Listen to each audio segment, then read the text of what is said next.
Enough Notes at the Great Escape in Brighton. I'm here with Adam from Yes We Mystic. I had to think about that name because you kind of have a few problems with, what do you get called? Yeah, people, it's a hard name to say sometimes, hard name to hear. Yes We Mystic. So we've got We Are Mystic, we've got Yes We Are Mystic. One time we got Jeffrey Mystic. And that was probably the best one that we've got. Just like people think they're flipping through. It's like a festival. We need to pick up our passes. They're like, yeah, sorry, we don't got a Jeffrey Mystic. Like, that's not right. So you are Jeffrey Mystic. That's you embody. If I have a solo project one day, I'll be Jeffrey Mystic. Jeffrey Mystic. Yeah, I think so. So your debut album Forgiver came out 2 weeks ago. Yeah, just out. That's awesome. Like, what's your favorite song from the record? Oh, geez. Well, we tried to make a record that we loved every song dearly. I mean, if we didn't like it, it didn't make it on. There's 9 songs on the record, but I'm partial to the song "The Contest of Wit." It's just the vibe that we kind of achieved with that one.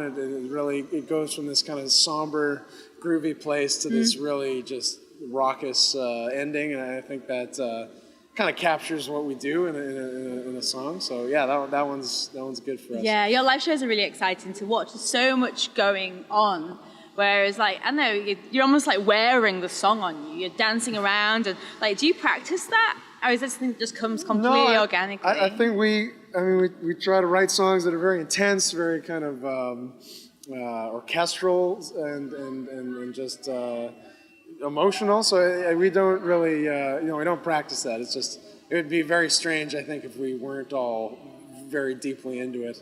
We couldn't just kind of stand back and play them, or else it wouldn't make any sense. It's just like, it just happens naturally. Yeah. Like, thinking about it. There's a lot of instruments on that stage. If you could add another instrument to the collection that you already have, what would it be? It would probably be a second guitar, I think. We have, we got one guitar, we got cello, violin, mandolin, 4 keyboards and a drum pad. Which is it's the festival nightmare when we have to have this show we just did was 15-minute changeover, and that never happens. No. But it would be another guitar just so we can. On the record, we do have. Sometimes there's me playing twice, and we can't do some of that. But, I don't know how that would physically be possible. Yeah, exactly. So your sound is a real mixture of everything. You know, you've got your folk, there's a little bit of hip hop in there. There's beats, there's pop, there's all sorts. Do you believe in genres? I believe they exist, but I also believe that we try to not pay any attention to them. You know, like we started kind of as a folk band, and that's where the cello and the violin and the mandolin kind of came from. But as we kind of got older, we got more instruments, we added more stuff, our taste evolved, and we got more adventurous. And so that's how that kind of got dragged into it. It's just now it's just the littlest flavor. But I think we do try to mix things, but we're not trying to be in a genre, I think. Yeah, it's good to sort of leave yourself free to explore that space as you want, at your whim. Exactly. So you guys are on tour. Like, tell us a crazy tour story.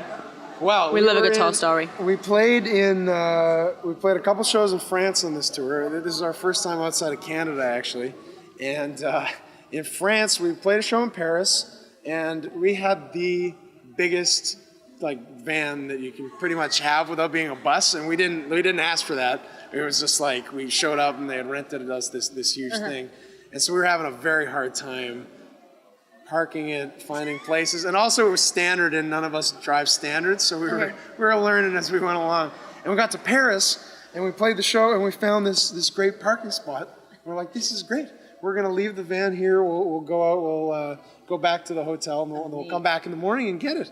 This is so rare. This is fantastic. We come back the next morning, and there was a Parisian fruit market built all around it. And they had actually broken into the van to put it into neutral to move it to a better spot. And then they built it. It was just maybe 6 inches on each side they had left for this market. And so these guys were not happy with us, as you can imagine. And so we ended up just, we had to ask them nicely to break down part of their market, flowers and, cabbage and whatever. Did you buy any fruit?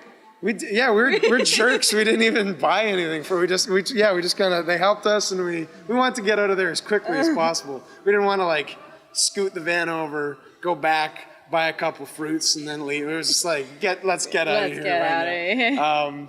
So that was probably the craziest thing so far. Awesome. It's been really, really nice to meet you, Adam. Yeah, thanks I'm so Kim much. from Never Enough Notes.